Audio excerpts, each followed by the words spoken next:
libro de Esdras. Vayan al libro de Esdras, lo tienen escondido ahí después de los libros dobles. Busquen ahí. Les dije que iba a prohibir las Biblias del teléfono para que aprendan a buscarlo en la Biblia de papel, ¿no? Porque son todos eruditos en el teléfono. Lo buscan todos rápido. Pobre, los que están buscando con el papel no encuentran. Bueno, libro de Esdras. Los voy a poner un poquito en el contexto ahí porque Segunda de Crónicas termina con lo mismo que comienza Esdras, y para que tengan un poquito más de información, Esdras y Nehemías era un mismo libro. Se dividió cuando se tradujo y demás, pero en realidad Esdras y de Nehemías es en realidad la continuación. Nehemías de Esdras, estaba todo en un mismo libro. Y Esdras lo podemos dividir, ahora lo que está Esdras mismo lo podemos dividir en dos partes.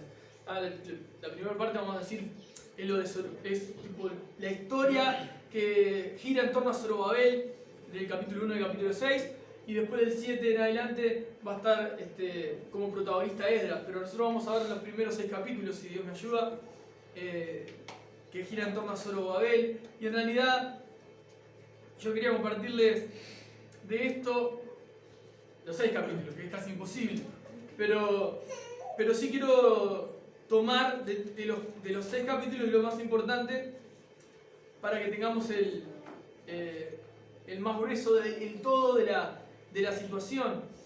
Les voy a leer solo el primer capítulo del verso 1 para ponernos un poquito en contexto, y después voy entrando en el resto de la historia. Dice así en el nombre de Jesús: en el primer año de Ciro, rey de Persia, para que se cumpliese la palabra del Señor por boca de Jeremías, despertó el Señor el espíritu de Ciro, rey de Persia, el cual hizo pregonar de palabra y también por escrito por todo su reino, diciendo, seguimos un poquito más: así ha dicho Ciro, rey de Persia, el Señor, el Dios de los cielos, me ha dado todos los reinos de la tierra y me ha mandado que le edifique casa en Jerusalén, que está en Judá. Amén, hasta ahí. Si ustedes leen con atención, me acompañaron en la lectura, habrán visto que dice que el rey de Persia, Ciro, no está hablando del rey de Jerusalén en sí mismo, porque en ese momento estaban todos cautivos en Babilonia. Habla del rey de Persia. Dios despertó un corazón, ¿sí?, que no era un corazón que estaba viviendo totalmente entregado a nuestro Dios, ni mucho menos, sino que dice que despertó el espíritu de Ciro, el rey de Persia. Y esto es una profecía que había hablado Jeremías años antes, que se cumple obviamente en la persona de Ciro. ¿Cuántos años antes? Y bueno, mínimo más de 70 años, porque 70 años fue lo que estuvo cautivo el pueblo de Israel. O sea, Jeremías profetiza que el pueblo va a ser liberado, y así fue, pero que iba a estar cautivo 70 años. O sea, es más, es tan exacta la profecía de Jeremías, que está en el capítulo 25, que habla de que Nabucodonosor va a lograr todo esto y van a estar 70 años cautivos y después van a ser liberados, y sucedió tal cual Dios había hablado a través de Jeremías. Y de hecho, lo que registra Esdras en esta carta es eso mismo. Después de pasados los 70 años de cautividad, Dios despierta el espíritu de Ciro, el rey de Persia, y le dice que edifique casa en Jerusalén, que está en Judá. Ahora, el verso 3 y el 4 dice: quien haya entre ustedes desde su pueblo, viendo lo que dice, de su pueblo, sea Dios con él, y suba a Jerusalén, que está en Judá, y edifique la casa al Dios de Israel. Él es el Dios, incluso, dice ahí, la cual está en Jerusalén. Y a todo el que haya quedado en cualquier lugar donde more, ayúdenle los hombres de su lugar con plata, oro, bienes y ganados, además de ofrendas voluntarias para la casa de Dios, la cual está en Jerusalén. Si ustedes mal no recuerdan, cuando yo les compartí de Habacuc, que les dije que fue hace 2600 años, la profecía de Habacuc. Habacuc decía que el pueblo iba a ser tomado por los caldeos, justamente, por el rey de Babilonia. Y así fue. O sea, Jeremías también había profetizado lo mismo. Y eso sucedió. Ahora, pasando el tiempo de cautiverio, que fueron 70 años, se cumple la profecía de Jeremías que dice que iban a ser libres. Y Ciro decreta esto.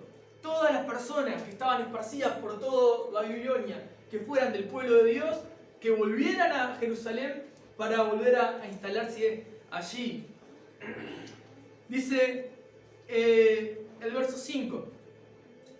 Entonces se levantaron los jefes de las casas paternas de Judá y de Benjamín, y los sacerdotes y levitas, todos aquellos cuyo espíritu, presten atención a esto, todos aquellos cuyo espíritu despertó Dios para subir a edificar la casa de Dios, la cual está en Jerusalén. Todos aquellos cuyo espíritu despertó Dios para subir a la casa del Señor. O sea, lo mismo que hizo Dios con Ciro, hizo con todos aquellos que estaban dispersos por todos lados. Dios despertó su espíritu. Los hizo entrar en razón, les abrió los ojos, les hizo prestar especial atención, los hizo mover, les puso el sentir. Todas estas palabras que estoy poniendo son sinónimos de lo mismo. Que Dios empuja o arrastra a hacer su voluntad a las personas. Entonces todos aquellos cuyo espíritu despertó Dios para subir a edificar la casa del Señor, la cual está en Jerusalén, o sea, fueron a edificar el templo. ¿Por qué? Porque ¿qué hizo Nabucodonosor? ¿Qué pasó en aquel tiempo, 70 años antes de esto? Fue a Jerusalén, tomó todo Judá, destruyó el templo, ¿tá? El templo que había levantado Salomón. Entonces el pueblo quedó sin templo, quedó sin sacrificios, quedó sin nada y quedó todo disperso por todos lados, por toda Babilonia. Eso fueron 70 años sin templo. Entonces, fíjese que 70 años, hablando, o sea, piensen, 70 años son generaciones que pasan, personas que quizá eran ancianos, no llegaron a salir del cautiverio, murieron ahí, niños que entraron al cautiverio, vieron cómo se destruyó su templo, vieron cómo se destruyó todo, tuvieron que irse y volvieron. Ahora Dios les dice que vuelvan y capaz que tienen 75, 80 años, ya son ancianos y están volviendo a su tierra después de 80 años. ¿Por qué? Obviamente que porque había pasado la destrucción del templo, porque había sucedido todo eso. Bueno, obviamente que había sido porque el pueblo, como les predicaba la vez pasada en Habacuc, habían vivido una vida pecaminosa, soberbia, altiva, de tal manera que obviamente la disciplina, el juicio de Dios iba a demostrar qué corazones eran los soberbios, qué corazones vivían como justos, y justo por la fe vivirá, dice Habacuc. Entonces, frente a este escenario, después de 70 años, Dios despierta el corazón de Ciro, mueve a que todos vuelvan a Jerusalén y despierta los corazones de aquellos para que vuelvan a edificar la casa de Dios. Ahora, el capítulo 2, esto es un resumen muy rápido del capítulo 1. El capítulo 2 dice, verso 1, estos son los hijos de la provincia que subieron del cautiverio. Acá tienen un resumen un poquito de lo que yo les decía. De aquellos que Nabucodonosor, rey de Babilonia, había llevado cautivos a Babilonia y que volvieron a Jerusalén y a Judá, cada uno a su ciudad, los cuales vinieron con Zorobabel.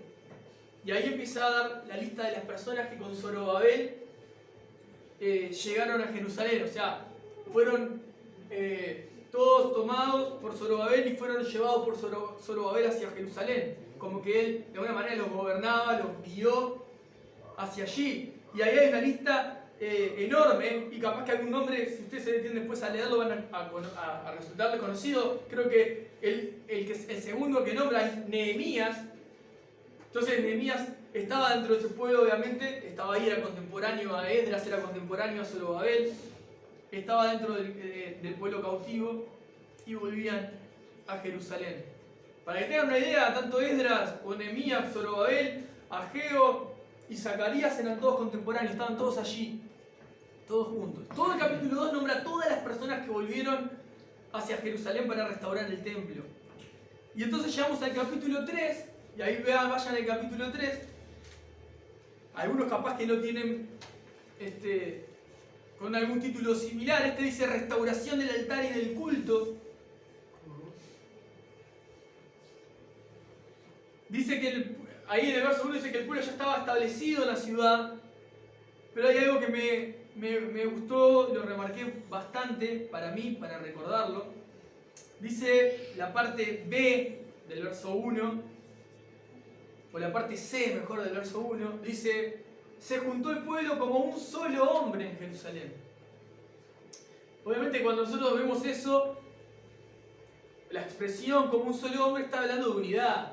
Está hablando que el pueblo estaba totalmente unido, trabajando todos a la par. El fin, el deseo era que el templo se vuelva a edificar. ¿Para qué? Para poder rendirle culto, adoración nuevamente a Dios. De la manera que Dios había establecido que tenía que ser para ellos. Entonces, dice el verso 2, se levantó Jesúa, hijo de Josadac, y sus hermanos los sacerdotes, y Zorobabel, hijo de Salatiel, y sus hermanos, y edificaron el altar de Dios de Israel, para ofrecer sobre él holocaustos, como está escrito en la ley de Moisés, varón de Dios. Y colocaron el altar sobre su base, el verso 3, porque tenían miedo de los pueblos de las tierras, y ofrecieron sobre él holocaustos al Señor, holocaustos por la mañana y por la tarde. Y ahí empieza a describir todos los holocaustos que hacían. El verso 6 dice: desde el primer día del mes séptimo comenzaron a ofrecer holocaustos al Señor. Pero fíjense lo que dice el 6. Pero los cimientos del templo del Señor no se habían echado todavía. O sea, tenía la tierra totalmente destruida, todo el templo destruido, todo capaz que estaba lleno de escombros, o quizás habían limpiado todo, pero lo único que habían hecho era primero armar el altar a Dios. Lo primero que hicieron fue poner el momento, el lugar para poder ofrecer el sacrificio a Dios, el holocausto. Pero ni siquiera habían hecho el templo, ni siquiera se había levantado nada, ni siquiera se habían puesto cimientos todavía. Sobre lo que primero que hicieron fue poder comenzar con la adoración a Dios. Comienzan a colocar los cimientos, en el mismo capítulo 3, los ayudaron desde, no sé, albañiles, carpinteros, etcétera, etcétera. El verso 10 del capítulo 3 dice: y cuando los albañiles del templo de Dios echaban los cimientos, pusieron a los sacerdotes vestidos de sus ropas y con trompetas, y a los levitas, hijos de Asaf, con címbalos, para que alabasen al Señor según la ordenanza de David, rey de Israel. Y cantaban, alabando y dando gracias a Dios y diciendo: porque Él es bueno, porque para siempre es su misericordia sobre Israel. Y todo el pueblo aclamaba con gran júbilo, alabando al Señor, porque se echaban los cimientos de la casa de Dios. Estaban viendo con sus ojos que el templo se estaba levantando nuevamente.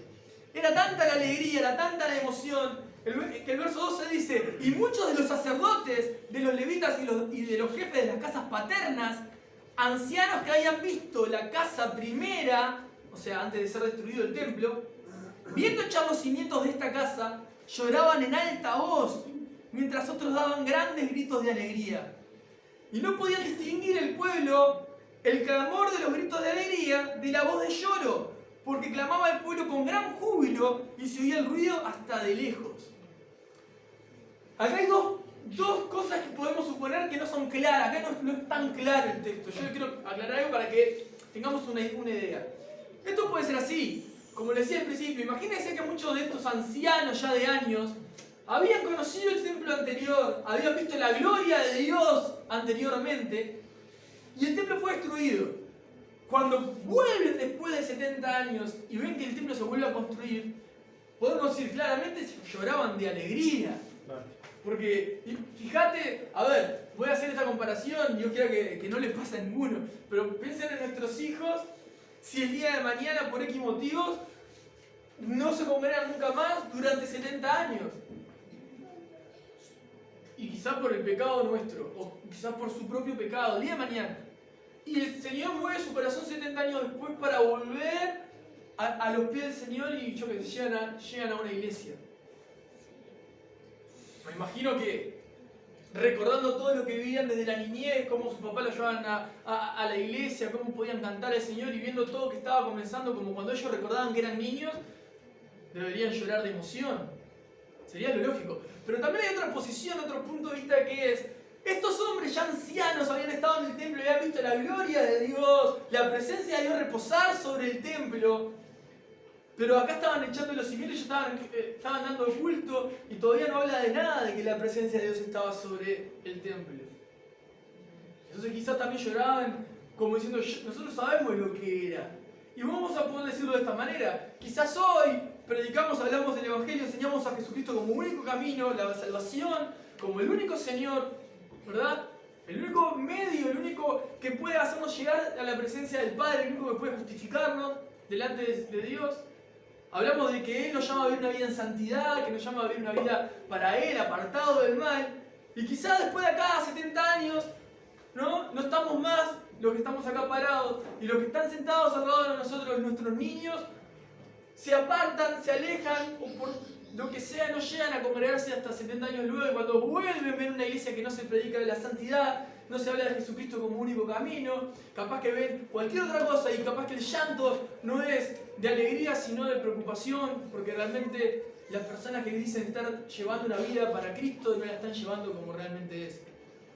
Entonces, qué importante y cuán importante es nosotros instruir desde la niñez a nuestros hijos en el camino de manera sana para que ellos puedan discernir desde la niñez lo que es correcto de lo que no es correcto delante de Dios. Porque si el día de mañana vos faltás, ellos van a crecer y van a tener que tener el sustento para poder decir, yo sé cuál es el camino.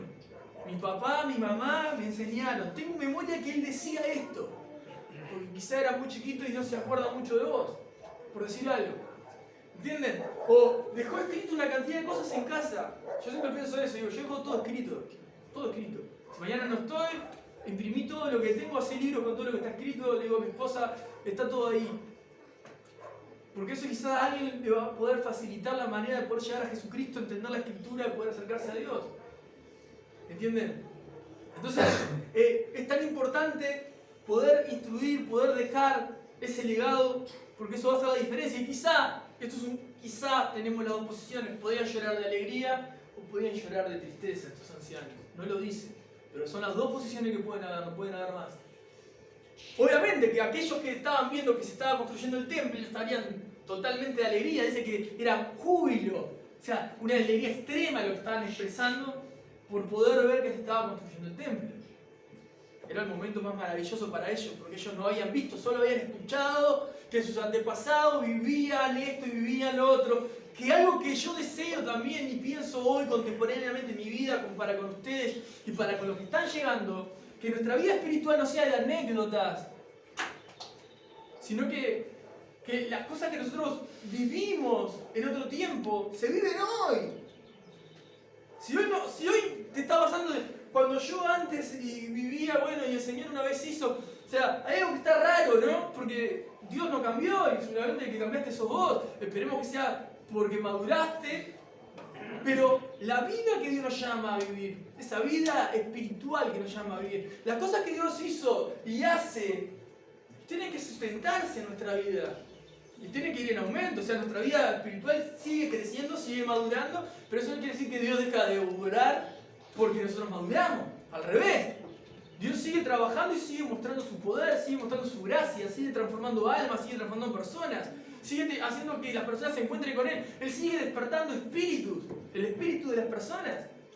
Y nosotros somos los protagonistas en eso, no es Cristo, pero a nosotros nos hace ser compartícipes de su gloria.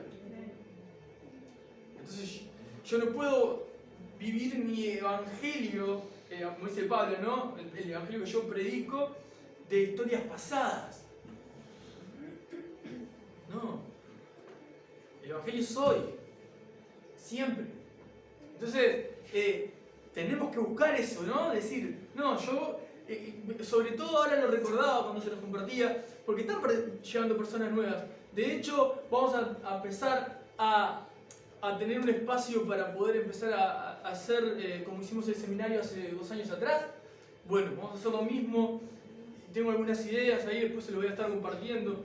Y vamos a estar trabajando con con diferentes personas, pero a lo que voy con esto es que esas personas no tienen que escuchar historias pasadas. Y para los que vayan a hacer algo de todo esto, o se vayan a poner las manos en el arado en esto, tienen que entender que esas personas tienen que vivir lo que nosotros hemos vivido exactamente igual. No necesariamente, pero sí tienen que vivir a Jesucristo. Sí tienen que venir y decir, mira, quedé aplastado en mi casa, no podía ni levantarme porque la presencia de Dios era tan grande en mi vida que no paraba de llorar porque me daba cuenta de lo inmundo que soy, lo santo que es Dios y cómo me perdona, y el amor que tiene conmigo y su amor y su presencia en mí era tan grande que no podía ni pararme de pie para pedirle perdón. O sea, si yo no puedo llevar una vida de esa magnitud, que en realidad estamos todos llamados a vivirla y a buscarla, o que porque cuando recién conocí a Dios lo viví así y ahora ya no vivo más. Bueno, pero ¿de qué se va a alimentar aquel que va a comenzar a venir contigo? A decir, no, eso lo dice la gente de vieja. Bueno, cuando recién arrancaba en el camino había pila de gente que estaba media loca y bueno, en realidad el evangelio no es eso. No. El apóstol Pablo cuando comienza su carta a Romanos dice, porque no me avergüenzo del evangelio porque es poder de Dios para salvación a todo aquel que cree. Y eso es lo que la persona tiene que encontrar, que Dios en su poder lo salvó. Y eso genera una manifestación de Dios en la vida de la persona. Dios se manifiesta en la vida de nosotros, se manifestó en nosotros, porque se dio a conocer. Y a todos se nos dio a conocer de una manera diferente, pero por el mismo medio, por el Evangelio, por la palabra de Dios. Entonces, tengamos la sensibilidad de dejarle el lugar que merece al Espíritu Santo, que es Dios, a obrar y hacer lo que Él sabe hacer, que nosotros no sabemos. Y cualquier obra que haga sobrenatural el Espíritu Santo en cualquier persona, porque la persona se acerca a la luz de la palabra y obra en los corazones, no la queramos poner abajo del almud, como dice, no, abajo de la mesa, diciendo, no, eso no es tan así, vos no te dejás, bueno, eso porque recién arrancada, después se te va a apagar esa luz y ya te vas a dar cuenta que no. No. Lo llevó a temor, lo llevó a santidad, lo transformó el corazón. Eso no lo hace el diablo. El diablo no te lleva a la santidad, no te transforma el corazón, para la gloria de Dios. Ese es Dios. Ahora, estas personas habían echado los cimientos y estaban en su gran mayoría alegres, por lo menos aquellos contemporáneos de ese momento, la generación más temprana. Y hay algo interesante. Ellos habían comenzado con el holocausto, habían comenzado con la adoración a Dios, siguieron colocando los cimientos, comenzaron a levantar el templo y el capítulo 4 dice algo interesante, lean ahí el título, miren lo que dice.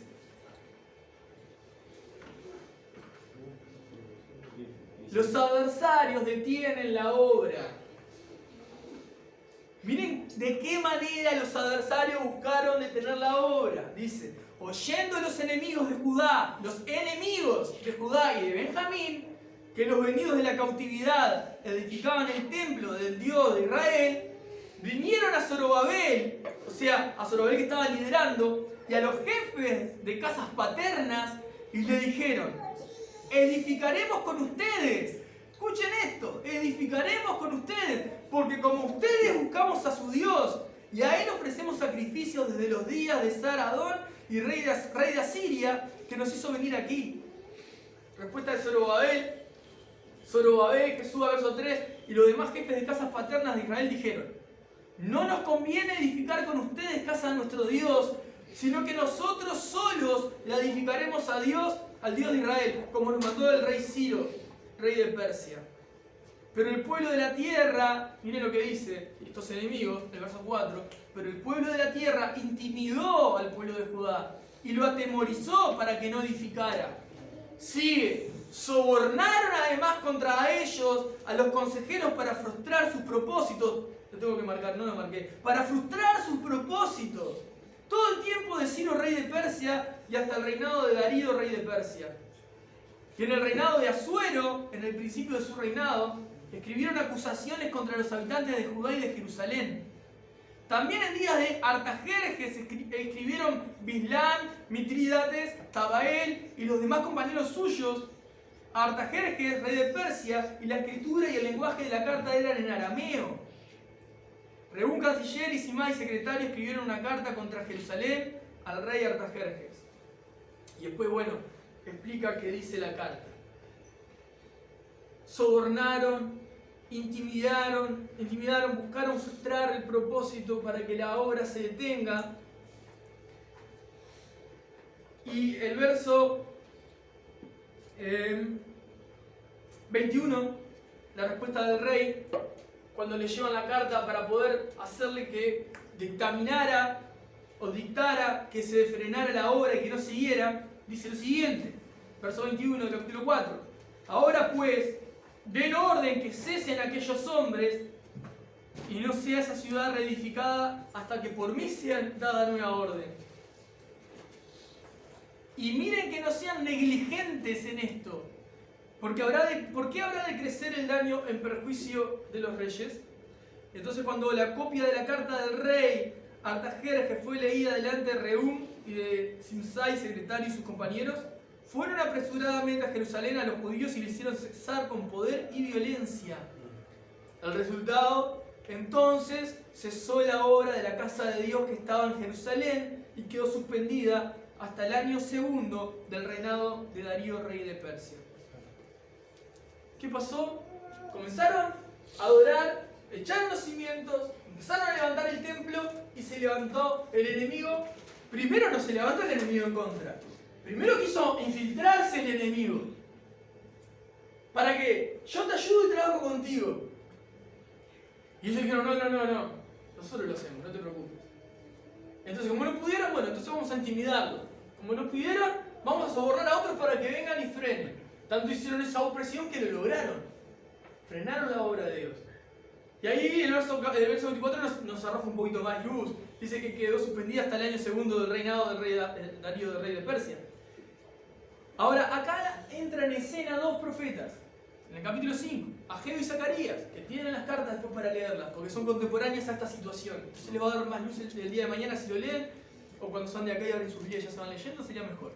Dice así: profetizaron Ageo y Zacarías, hijo de Ido, ambos profetas, a los judíos que estaban en Judá y en Jerusalén, en el nombre del Dios de Israel, quien estaba sobre ellos. Miren lo que profetizan Ageo y Zacarías, o sea, lo que Dios les dice. En el verso 2.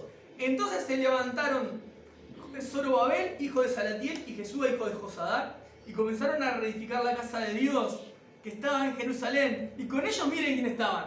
Los profetas de Dios que les ayudaban. O sea, ¿qué fueron a profetizar Zacarías y Ageo? Vamos a seguir con esto. Pero nos dijo el rey que no lo hiciera, que no podíamos. No podemos. Y Ageo y Zacarías, Dios dice que lo hagan igual. En aquel tiempo vino a ellos Tatnai, gobernador del otro lado del río, y Satorboznai y sus compañeros. Y le dijeron así: ¿quién les ha dado orden para edificar esta casa y levantar estos muros? Ellos también preguntaron: ¿cuáles son los nombres de los hombres que hacen este edificio? O sea, fueron otra vez a intimidar, a querer recabar información, porque los vieron trabajando cuando la orden era que no lo hicieran. El 5. Mas los ojos de Dios estaban sobre los ancianos de los judíos y no les hicieron cesar hasta que el asunto fuese llevado a Darío. Ahora estaba Darío como rey de Persia, ya no estaba Ciro. Y entonces respondieron por carta sobre esto. Y ahí viene dice toda la carta que se escribió al rey Darío para que ellos dejaran de hacer el templo. Le voy a leer el 11. Miren lo que respondieron ellos, ¿no?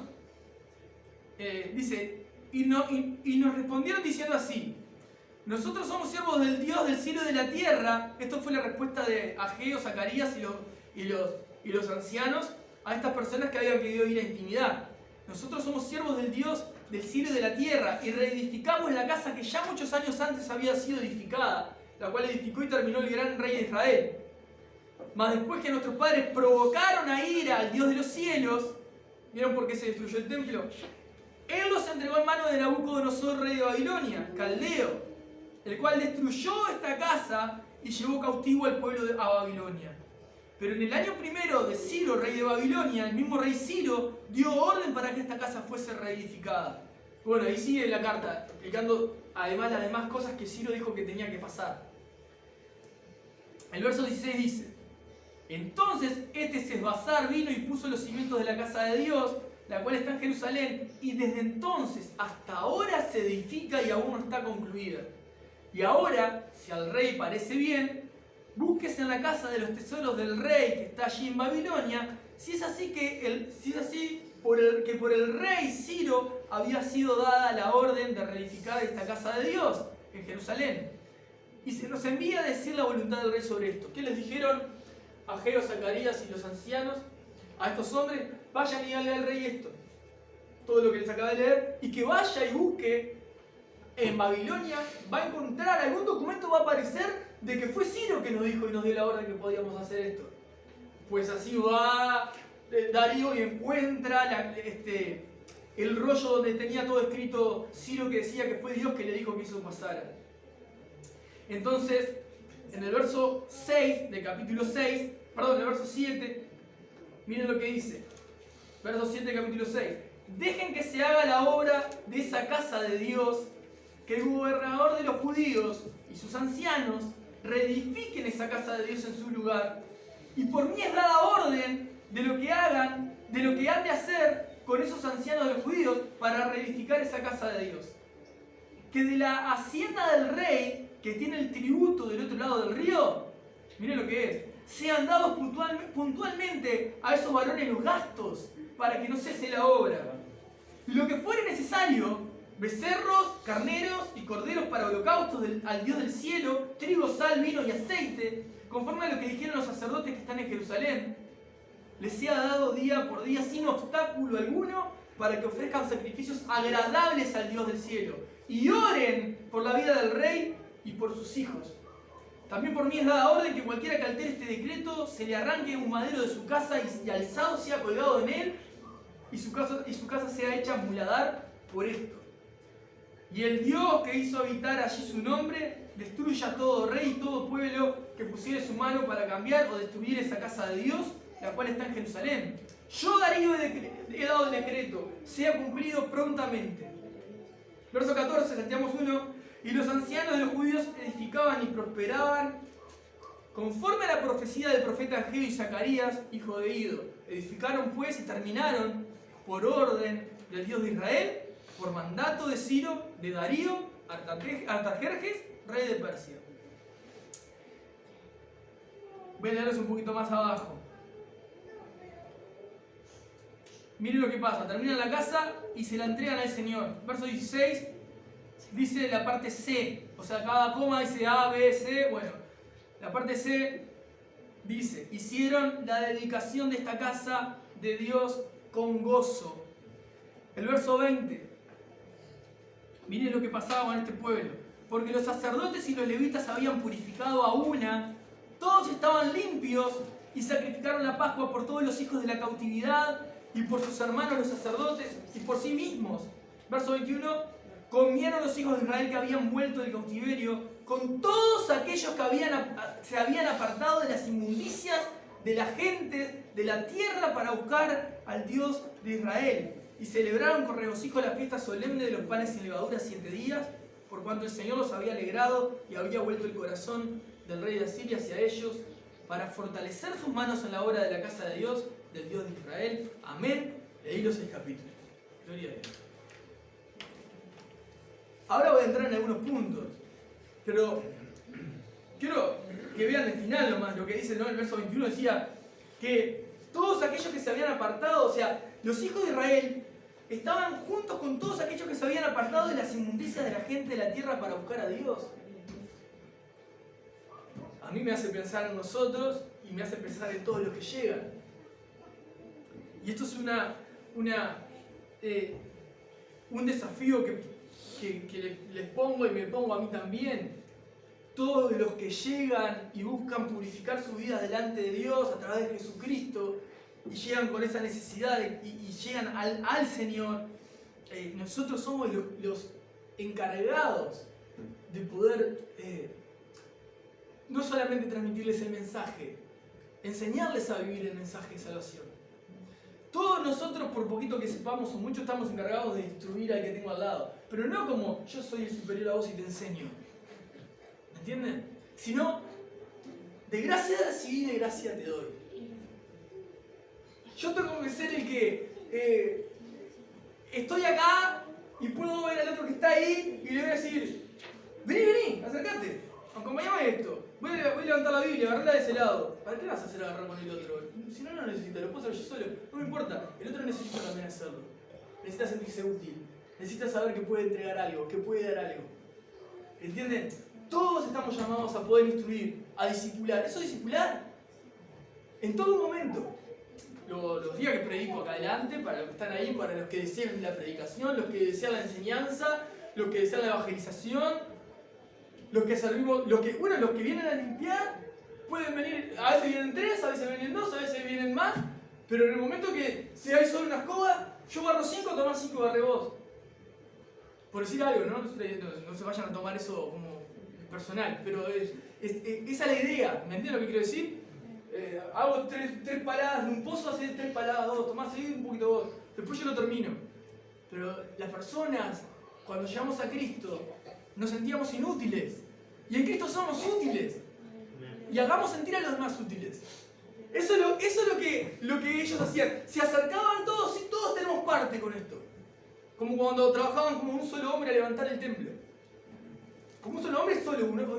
Si se ve con un dron, en aquel tiempo no lo veían, ¿no? Se veía toda una majada de personas, por decirlo de una manera, todos juntos, trabajando juntos. Todos unidos. ¿Entienden? Es muy importante eso. Ahora, ¿para qué les comparto toda esta historia? ¿De qué está hablando todo esto? El capítulo 3 hablaba de que se reedificaron y de eso se centra la historia de Zorobabel, ¿no? La reedificación del altar, del culto y del templo. Si nosotros lo vemos, y yo creo que la Biblia, toda la Biblia la tenemos que ver a la luz de la cruz de Cristo, ¿no? A través del Evangelio, a través de Jesucristo. Y todo obviamente va a apuntar siempre hacia nuestro Señor Jesús. Yo quiero compartirles esto y quiero que esto lo abracen y hoy sé que el Señor nos infunde aliento, nos infunde esperanza, nos infunde ánimo con su palabra también, ¿no? Pero quiero que presten atención a algunas cosas. Cuando ellos llegaron y el templo estaba destruido, no llegaron porque dijeron, che, ¿y si nos vamos todos a Jerusalén, patota, y empezamos a levantar el templo? No. Yo creo que vean esto, primer punto, la soberanía de Dios y el poder de Dios. Movió corazones que ni siquiera eran personas que seguían a Dios. Para que las personas que seguían a Dios se despierten y respondan al llamado de Dios. Entonces Dios movió personas que no estaban en el plan, para que entraran en el plan, para que moviera corazones que tenían que despertarse y vuelvan al lugar que tenían que estar. Lo maravilloso de esto es que Jeremías había profetizado lo que iba a suceder. Y sucedió. Zacarías y Ageo profetizan que sigan, que no paren porque esto va a ser así. Y fue así. Entonces, cuando llegan a Jerusalén y se asientan todos en Jerusalén, lo primero que se restablece, si prestaron atención, es el altar para ofrecer el culto a Dios. ¿Y qué paralelismo, ¿no? ¿Y qué similar es con nuestra vida? Cuando nosotros llegamos a Dios, cuando vos llegaste a Jesucristo, llegaste porque Dios despertó tu corazón. Pero porque movió personas que quizás no pensaste que iba a mover, porque colocó situaciones que quizás no pensaste que iba a colocar, estabas totalmente destruido igual que el templo, y lo primero que Dios restableció contigo es la adoración a Él. Lo primero que Él restableció con vos y conmigo fue su adoración. Nuestra vida pasó a ser una vida de adoración. ¿Por medio de qué? Por medio de un sacrificio. Por medio del sacrificio de Cristo en la cruz. Lo primero que hacemos es volcarnos en adoración a Dios cuando llegamos a Cristo. Y miren cómo es, porque lo primero que hace es la adoración, restablece el altar de Dios. Ellos podían tener de nuevo una relación directa a través del sacrificio. Lo mismo hace Jesucristo con nosotros, a través de la cruz de Cristo. Lo primero que vivimos nosotros fue esa relación maravillosa de adoración a Dios. Pero después, obviamente, nosotros llegamos todos rotos, ¿no? como estaba el templo destruido, nuestra vida estaba así, totalmente destruida. Y enseguida que empezó Dios, ¿no?, a relacionarse con nosotros, empezaron a echar los cimientos de nuestra vida espiritual, y enseguida el enemigo apareció para detener la obra que Dios estaba haciendo en nuestros corazones. Como sigue 2x3 intentando detener la obra de nuestros corazones. Y aunque detuvo la obra por una X cantidad de tiempo, la obra no se detuvo. Y la obra siguió. Fíjate qué similitud hay con la vida cristiana cuando comienza y cómo tiene similitud con la vida cristiana cuando sigue.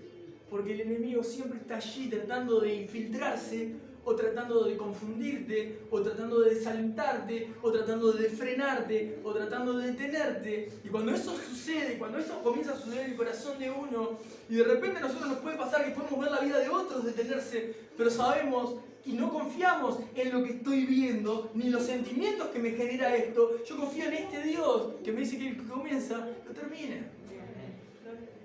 Entonces, podemos ver todo oscuro, podemos estar en el valle de sombra y de muerte, pero mi esperanza está en Cristo.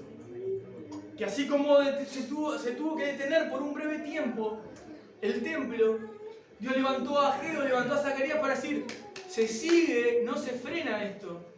Y ese es nuestro Dios.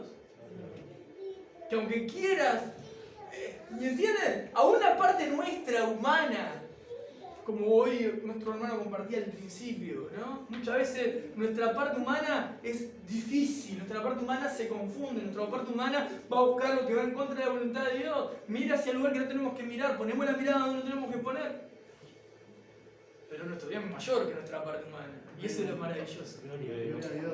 Él es el que agarra y dice, bueno, mirá, estás todo destruido, yo voy a darte la forma que yo quiero que tengas. Y se comienza a edificar. Y hay cosas que quiero que presten atención, porque empiezan a edificar. Dijimos que se levantó el enemigo, pero Ageo y Zacarías dijeron, esto sigue, porque Dios dice que esto sigue, y volvieron a levantarse el enemigo, porque ellos volvieron a acercarse y decir, pero ¿quién está haciendo esto contigo? ¿Y quiénes les permitieron esto? ¿Y por qué dame los nombres de las personas? No, tranquilo, anda a hablar con él y anda a decirle esto, que nosotros somos hijos de Dios, y salieron favorecidos. Esta vez no pudieron detener lo que había comenzado a levantarse. Y ese es nuestro Dios. Ese es nuestro Dios. Yo pienso en la cantidad de personas hoy en día que tienen la obra detenida en su vida. Una cantidad de hermanos nuestros.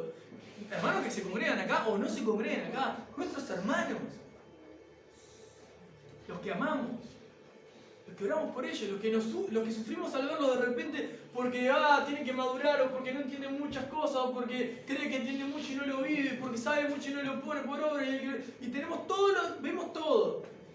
Y nos hace sufrir verlos así.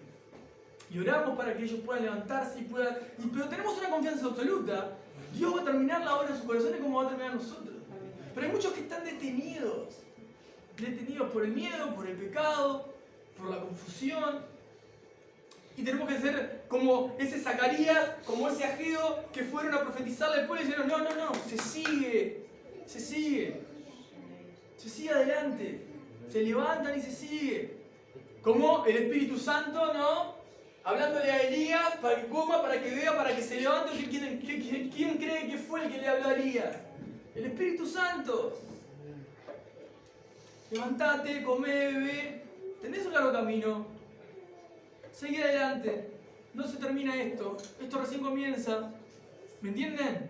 Ese es nuestro Dios. Y lo que está hablando y de lo que está enseñando el Señor a través de Zorobabel y a través del pueblo, a través de la edificación del templo, lo primero cuando una persona vuelve a Dios, lo primero que se restablece es esa comunión con Dios a través de la oración por medio del sacrificio de Cristo. Y después se comienza la edificación del templo. ¿Y qué es la edificación del templo? Es tu vida de santidad. La santificación del creyente. Y Dios lo termina. Dios va a hacer que vos tengas la imagen de Cristo totalmente impregnada en vos y la obra terminada en vos. Ese es nuestro Dios. Cuando Él comienza, Él lo va a terminar. Y esto, mientras se edifica nuestra vida cristiana, van a venir los enemigos, va a venir disfrazado a querer ayudarte, va a venir disfrazado a querer impulsarte, a motivarte, a darte una mejor oferta, a darte un mejor punto de vista. Pero si vos estás firme en tus convicciones, no te va a mover de tus convicciones, así como de repente Zorobabel y los ancianos dijeron, no, esto lo edifico, tranquilo que yo sigo, no pasa nada, así. No, Dios me dijo esto, contigo no tengo parte en esto, porque no me voy a mezclar. Aunque la historia después sigue, si Dios me permite se la seguiré compartiendo, porque en realidad después vamos a ver que, claro, 70 años en cautiverio hizo que los hijos de Dios no vivieran como hijos de Dios. Entonces se mezclaron con personas que no tenían que mezclarse, adoptaron prácticas y costumbres que no tenían que adoptar, y en sí no estaban tan correctamente viviendo como creían. Entonces ahí hay un ajuste también de tuerca, vamos a decir, una forma de afinar un poco más las cosas. Pero yo también lo que me llama poderosamente la atención es el respaldo de Dios para con sus hijos. Comenzaron a reedificar la casa de Dios, por ejemplo en el verso 5 dice, en el capítulo 5, verso 5 dice, mas los ojos de Dios estaba sobre los ancianos de los judíos. Y yo no sé si vos solo lo procesamos de la manera correcta, ¿no? Pero que Dios tenga los ojos sobre vos. Dios tiene los ojos sobre sus hijos. Yo pienso en los momentos más oscuros o difíciles que te toquen vivir. Nuestra esperanza está en Jesús. Y sus ojos están sobre mí. Por el sacrificio de Cristo en la cruz. Entonces yo, aunque pueda estar pasando una gran tribulación, aunque vea la obra detenida en mi corazón, en mi vida o en mi mente, aún así, sé que Dios tiene su mirada sobre mí. Y fíjense que cuando Dios comienza a orar y a trabajar en nosotros, y nosotros disponemos nuestra vida para que eso suceda, como Ageo y Zacarías impulsó al pueblo para que siguieran adelante con la obra, el enemigo pasó a estar a favor de lo que estaba viviendo el pueblo, porque la carta ahora del rey Darío fue: todo lo que yo tengo les voy a dar para que ustedes sigan adelante y sirvan al Dios del cielo. Ahora piensen en esto. Y lo traemos a nuestra iglesia como iglesia local. ¿No ven la mano de Dios a favor de ustedes en todo lo que han vivido en sus vidas personales en estos últimos años? ¿No han visto el respaldo? Esa palabra respaldo que a veces se usa tan mal, pero el respaldo de una vida que busca la santidad, que busca vivir una vida agradable a Dios. Todas las veces que dispusieron su corazón a vivir en santidad y a caminar en rectitud, Dios proveyó, Dios abrió puertas, Dios fortaleció, Dios alineó, Dios levantó, Dios entregó cosas que quizás no pensaban, que no sabían de dónde iban a salir, de dónde iban a aparecer, sean materiales, espirituales. Ese es Dios. Y es tan así que aún las provisiones acá venían desde el rey Darío, que no tenía nada que ver con ellos. Nada que ver. Pero estaban creyéndole a Dios, estaban viviendo sus vidas para Él. Miren que sigue y dice, le voy a leer un poquito más. Bueno, yo le digo el 6:14, dice: y los ancianos de los judíos se edificaban y prosperaban. ¿Conforme a qué? Conforme a la profecía que había hecho Ageo y Zacarías. Lo que me gusta es que edificaron y terminaron. Y eso es otra de las cosas que tenemos que saber. Dios lo que comienza lo termina, como se los dije. Pero nosotros como hijos de Dios también somos imitadores de Él. Y lo que comenzamos debemos terminarlo. Es un llamado a credibilidad, un llamado a tener esa convicción de decir: empiezo, termino. En todos los aspectos de la vida, en todos los aspectos de la vida. Es importante el compromiso con Dios. Con Dios. Ahora, obviamente, si ustedes, como le leí el 20 y el 21 hoy, estaban purificados todos los que servían, todos estaban limpios, dice el verso 20. Y el 21, los hijos de Israel que habían vuelto del cautiverio, con todos aquellos que se habían apartado de las inmundicias de la gente de la tierra para buscar a Dios Israel, comieron juntos. Comieron juntos. Y Dios nos llama a partir nuestro pan con el hambriento, Cuando dice eso, no es solamente para que hagamos una chocolatada y un pan los sábados. Habla del pan de vida, de Jesucristo. Ese es el pan que sacia el hambre para siempre. Y es de Jesucristo que tenemos que hablar. Siempre tenemos que apuntar hacia Jesús. Como les hablaba hoy en cuanto a los niños. O sea, esos que habían llegado del cautiverio después de 70 años eran niños cuando entraron en el cautiverio y salieron para volver a su tierra, que de la niñez ya ni se acordaban cómo era. Y vieron todo roto, todo destruido, como cuando de memoria se acordaban que huían de ahí porque le estaban destruyendo su tierra. Y volvieron, y recordaban, y veían lo que se estaba edificando. ¿Me entienden? Entonces, es tan importante ver cómo Dios obra y cómo la vida no se trata de uno mismo, se trata de Cristo. Y nosotros cuando disponemos nuestra vida a entregarle a los demás lo que Cristo nos ha dado, cobra sentido. El sentido de la vida es Jesucristo. Cuando Dios nos ha llamado, nos ha cambiado, nos ha transformado, nos ha perdonado, nos ha salvado, ¿para qué? Para que nos quedemos felices y vivamos una vida felices. No. Fíjate que los peores momentos en los que vos te encontrás son quizá cuando no estás haciendo la voluntad de Dios. Porque quizás también tenés otros momentos que estás mal cuando estás haciendo la voluntad de Dios. Porque sos atacado, porque la obra va a buscar detenerse en tu corazón, en tu mente van a venir dardos para que entren a tu cabeza y te invadan y te engañen. Vas a ser atacado en los mejores momentos también. Pero en los momentos que vos dejás de hacer la voluntad de Dios, es cuando todo se pone oscuro. Cuando todo pierde el sentido. Es cuando comienzan los no entiendo, no sé por qué me pasa, no sé por qué estoy pasando esto.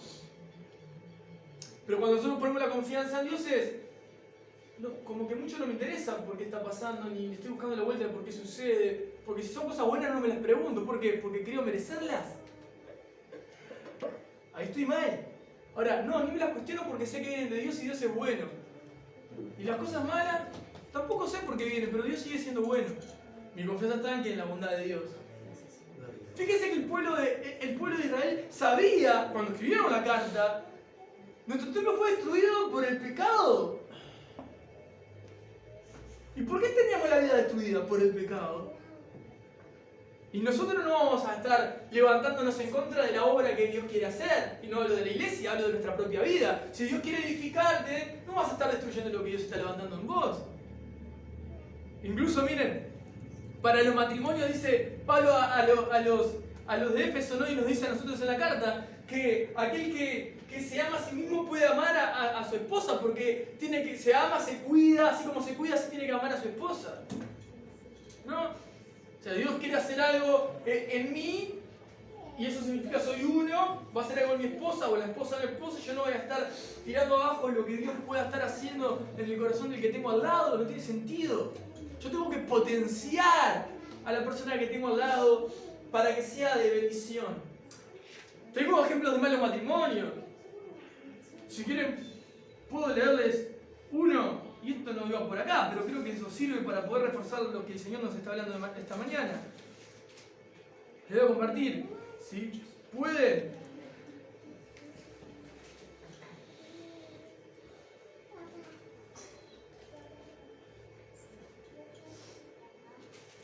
A ver si lo tengo acá a mano. Tengo un mal matrimonio acá, ¿no? Ya lo conocen. Hechos 5. Pero cierto hombre llamado Ananías con Zafira su mujer vendió una heredad y sustrajo del precio, sabiéndolo también su mujer, y trayéndolo solo una parte lo puso a los pies de los apóstoles. Conclusión, mueren los dos. ¿Cuál es el problema ahí? Que un hombre llamado Ananías vendió su heredad con su mujer. Y lo que pasó fue que ellos podían dar poquito, podían haber dado mucho, eso no le importa a Dios. El tema es que quisieron engañar ¿a quién? Al Espíritu Santo. Quisieron dar una parte y me dijeron, no, esto es todo lo que valió y esto me lo guardo. Y eso es mentira. Y murieron. Miren si la vara de hoy, esto es un tiempo bisagra, vamos a decir, el libro de Hechos, ¿no? Pero si tu mentira te costara morir en este momento. Ahora, yo no quiero detenerme en eso, sino en el matrimonio. Si veo que Ananías, en el caso no, o Zafira, vamos por el matrimonio, Ananías está pecando, Zafira acompaña el pecado de Ananías, estamos mal. Si Zafira peca y Ananías acompaña el pecado de de Zafira estamos mal.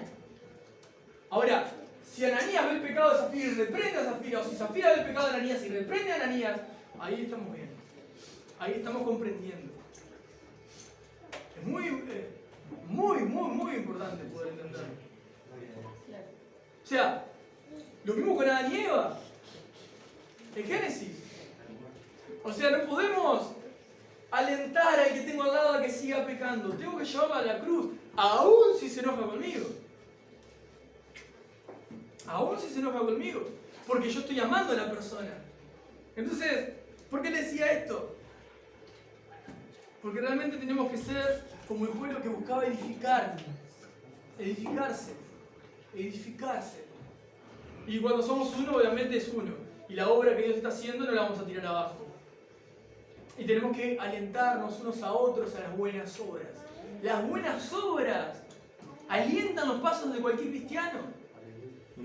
Alientan los pasos de... Miren, los momentos más tristes, mirando hacia atrás, ¿no?, de mi vida cristiana, los momentos con mayor dolor, con más preocupación, con más incertidumbre, los pude llevar adelante sirviendo a Dios, adorando a Dios. ¿Cómo vas a adorar a Dios estando mal? Tomate un tiempo. Siempre escuchaba eso, desde que conocí al Señor, en todos los lugares donde estuve, todos los hermanos que conozco, casi todos llevaban su vida de esa manera, ¿no? O aplicaban ese tipo de penitencia a sí mismos. Pero en realidad, aunque en cierta parte puede tener un poco de razón según como lo miremos cuando no hay arrepentimiento y no hay necesidad de arrepentimiento, pero cuando el corazón está quebrantado y hay necesidad de arrepentimiento y hay arrepentimiento y se siente indigno, y se siente impuro, y se siente mal, porque sabe que está mal y sabe que no puede y que no quiere ser así, es cuando más tiene que adorar. Cuando más tiene que ir a la cruz, cuando más tiene que abrazar la gracia, cuando más tiene que sentirse inmerecedor. Decir, bueno, te estás sintiendo así, no querés saber nada con lo que sos, porque sos horrible, porque sos inmundo, porque estás pecando, porque no querés vivir más de esa manera, porque no querés, te volviste a equivocar. Estás así, estoy mal, no me puedo perdonar, no puedo. Bueno, sabía a Dios. ¿O no les pasó eso a Jesús cuando se encuentra con Pedro, después que Pedro lo negó 3 veces y volvió y se encontró con él y dice, Pedro, me amas? Pedro, me amas, 3 veces. Apacienta mis ovejas, apacienta mis ovejas, apacienta mis ovejas. O sea, servime, ya te arrepentiste, servime. Sé que no querés vivir así, servime. Porque si te entretenés en otra cosa, en tirar redes, estar en otra cosa, te vas a hundir más. Pero si te enfocás en mí, vas a ser levantado, porque en el servicio a Cristo está el descanso de un corazón arrepentido. ¿Entienden? Ese es el Evangelio. Lo que Dios comienza lo termina. Y hay esperanza. Yo quiero que también podamos transmitirle esta esperanza a los que están llegando nuevos. Que no son pocos los que están llegando. Entonces somos nosotros. El otro día y estos últimos días, ¿no?, hablaba con varios de ustedes, como tratando de hacer ver de que no somos ya las personas que recién llegamos nosotros, no somos los más nuevos nosotros. Hay cantidad mirá, así rápidamente encuentro 7 personas fácil, nuevas, que están congregándose asiduamente. Con diferentes vidas, con diferentes necesidades, que van a esperar que te acerques, que van a esperar que le digas un buen día, un abrazo, un cómo estás, cómo te llamás, contá conmigo, hola, cómo estás, o lo que sea. Que necesitan ser edificados, que tienen el templo totalmente destruido, pero la adoración ya comenzó. Entonces nosotros tenemos que avivar ese fuego, nosotros tenemos que ayudar a que se reedifique su vida conforme a la voluntad de Dios. Cuando nosotros nos sacamos de nosotros. Ahora recordaba otra cosa que lo compartía también el otro día. Job 42:10. Cuando Job oró por sus amigos, él fue sano. Dios le dio y le multiplicó muchísimo más de lo que él a sus ojos había perdido. No es la regla que Dios me tenga que dar más materialmente, pero sí es la realidad y cae un peso real cuando nosotros nos quitamos de nosotros y decimos, no, voy a bendecir a otro. Pero no porque me niego que estoy viendo esa situación y me niego a la realidad que vivo y voy, no, sino que realmente dejo el yo de lado y me pongo en la mano del Dios vivo. Y cuando empiezo a servir a Dios, hay como un doble trato, ¿no? Estoy dando de gracia, pero a la vez el Espíritu Santo está trabajando en mi corazón. Porque si no, ¿dónde está la obra del Espíritu Santo? Que, Dios no, Dios sí, Dios está en la Biblia y está en las reuniones de domingo, pero no tengo una relación con el Espíritu Santo. Por favor, buscá a Dios porque puede ser hallado hoy. Buscá, metete ahí, encerrate con Él, buscá a Dios, estoy acá, hablame, quiero ir a la Biblia y que vos me hables, quiero que vos me guíes, quiero que pongas situaciones que pueda decir, realmente me escuchaste, estás acá, estás haciendo esto, quiero saber tu voluntad, quiero caminar en tu voluntad. Pero si no, es solo una fe en el aire, como una especie de libro de cuentos, y no es el Evangelio que es poder de Dios. Entonces, busquemos a este Dios, disfrutemos de saber que este Dios es tan bueno que aún se levanten cosas, aún si en tu vida te ves detenido en algún área. Indudablemente, muchas veces, por causa de nuestro pecado, necesitamos arrepentirnos, muchas veces porque el enemigo se levanta. Pero cualquiera sea la situación, como dijo Dios, tenés que saber que Dios va a seguir y no va a terminar lo que comenzó contigo. O sea, va a seguir y va a terminar, no va a dejarla por ahí. Ese es nuestro Dios bueno, ese Dios es maravilloso. En los peores momentos, en los momentos que puedas decir, ya no sigo más, ya no puedo más. Claro que no puedes más. Mientras sigas con tu fuerza no vas a poder más. Esa va a ser la expresión que vas a decir durante todo el tiempo mientras sigas batallando desde tu lado. Pero cuando te tirás en las manos del Dios bueno, vas a ver otra realidad totalmente distinta. Totalmente distinta. No podemos escapar de la presencia de Dios. O sea, no pudo escapar. Tenemos todos nuestros hermanos en la Biblia, ¿no? Jonás, Elías. Tenemos Moisés mató, se quiso escapar, lo encontró después en la zarza del Señor. O sea, piensen en eso. O sea, digamos, ¿soy un hijo de Dios como lo que leo en la Biblia? Sí, entonces ¿a dónde vas a correr? No podemos. El salmista decía, ¿a dónde iré de tu presencia? En ningún lado. Lo más profundo, lo más alto, donde vaya, donde esté Dios, está ahí. No nos va a dejar. Él nos ama. Amén.